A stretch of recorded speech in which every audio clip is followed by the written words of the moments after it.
it's at first when you open the Photoshop, it looks, intimidating, or I don't want to work with this, but I guarantee that you that you will enjoy it. So yeah, so if you go to the file, and in the second bar it says open, and I'm gonna just open one picture, which is here. Is CR2, that's fine. I can work on that later. And open image. All right. Okay. So this is a beautiful picture. I took it in Franklin Park in Boston. Okay. So first thing, I usually like start like looking at the picture and see if I need to crop it or what kind of orientation I want. Should it be vertical? Should it be like horizontal? And am I okay with that? So the first thing we want to see if we need to crop. So there is an icon in the left bar. It says crop tool. And you click on this, and yeah, it gives you a room to change the aspect ratio and crop out the parts that you don't want. You basically, for this photo, I mean, let's say cancel, and I want to don't crop. Okay, so I think for this photo, when I look at it, I think there's like a lot of negative space here. So I really want to crop this part, like the left part of my photo. So I would just want to, crop this out. Like, yeah, and maybe just move it a little bit to the left. Right. And then when you're done with the cropping, you can either double click on the picture or just hit enter. Right, there you go. Does it make sense? Yeah. Okay, the second thing I really want to change, I think there's a very good information here, which says histogram, which basically shows what's going on with the photograph. So as you see, there is yellow, red, green, blue, cyan. So they're kind of combined all together, and it just looks like in mountains, right? But it's shifted towards the left. So when all these curves are shifting to the left side, you should probably start, like, okay, my photo is probably underexposed. And then when it's all the way to the right, then it's the opposite. It's probably overexposed. But what is the ideal? What is the ideal curves here? So probably somewhere in the middle. Yeah. And that's a very good start to see if your photo, if your exposure is correct. I mean, I look at it. I mean, I really use it a lot. And also in your camera, there is a feature that you can check your histogram. So it gives you the same information here. I mean, you don't want to be confused with that, but this is a good point, because when we start working with curves and do some adjustments, we see how these curves actually change. So yeah, and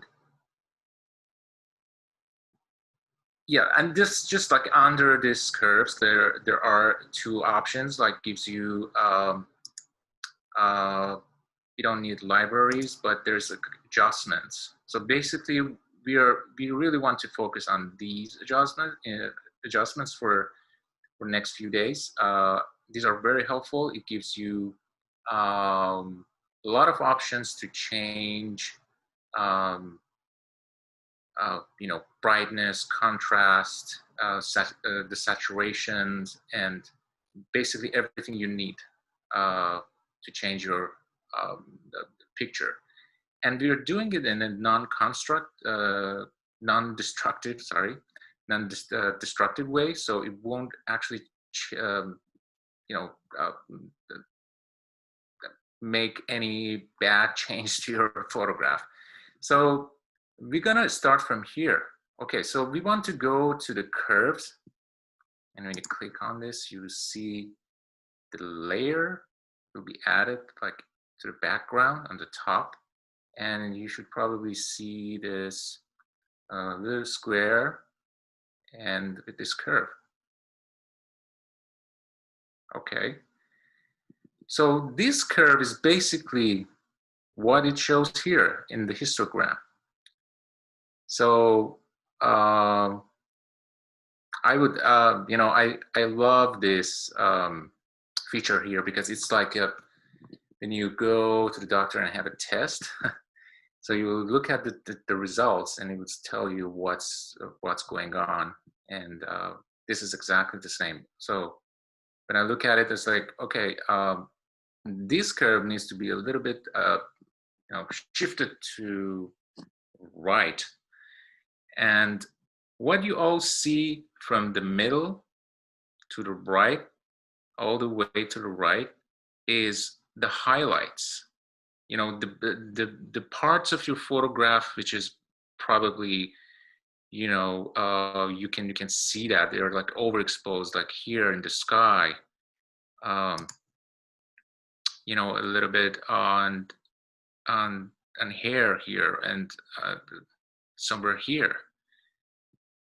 So these are all like from the middle to the right. And then at the opposite, the one from the middle to the left, there are basically shadows. And what is like exists all in the middle, it's called midtones. So if I want to assess this picture based on what I just said, I would say, okay, so probably her shirt is somewhere like here. The sky is somewhere like to the right side. And then, a little bit of this grasses, which is like somehow like a mid-tone. No, it should be somewhere in the middle. Then, okay, then we know what's going on here. Then we can start with just tweaking with this by holding down the mouse and try to just, see how it changes, and don't worry about it. You can always go back and make changes. Right? Okay. So in this case, I think it's a little bit, as I said, like underexposed. So what I really need to do is like go somewhere like in the middle, or maybe like to the left, and just a little bit tweak it like right here. And I'm happy with that. And there's like a little icon like eye, so you can turn it off and on and see how it's changed. And you can also turn it off and on here, just next to the curve layer. So each time when you add one of these adjustments to your layer, it will show up here, like in this column. Let's say, okay, I'm good with this, but there's I mean, you can spend like a whole day fixing, the the sky, and you want to bring back some information, because there are some information there. You probably can bring it back, and I can show you in a second. But then let's say, okay, I want to add a little bit of more, vibrance or color, because I think it's kind of dead picture. The color is not great. And then again, here in adjustments, you will see,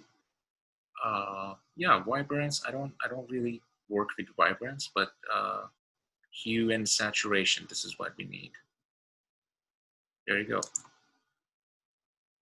And again, so you can change the hue here, and change the saturation here, right? So I wouldn't go too far in any of these cases that are, we are talking. So if you do a lot of change, it will damage your picture, and I will show you how the pixel will be, it's just like you see the artifacts in a second. And I'm just like gonna add like 10 or maybe more. Yeah. And if I turn it off and on, I'm gonna zoom in. Yeah, much better. I like that. So when you turn off all the hue and saturation and curves, so it's like when we started, right? No changes. And then you add a curve, and then you add a hue saturation, and you can go on and add more layers. And so one thing that if you want to zoom in or zoom out, you can hold down Command,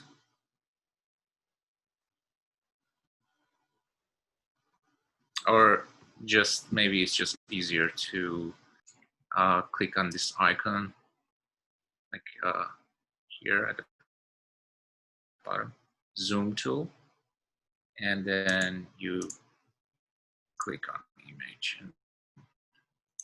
And if you right click on it, so you can zoom out, or fit on screen, or 100% enlargement, or 200%, right? So then zoom out.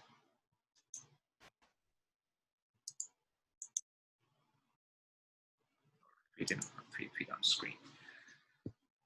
So yeah, and so this is just like a basic way. I mean, you can start like a color correction here in the curves that I think Mimi gonna show you in a second. And yeah, basically when you're done, you can just go to the background, which is locked, and then right click and flatten image. So it merges all the layers together and as a one file. And then you go to the file again, and you can save as. I usually create a new folder.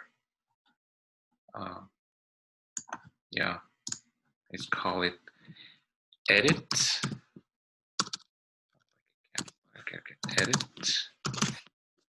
And yeah, make sure, for later changes, it's just better to save it as a PSD. This is a Photoshop format, or PSD files are basically larger files.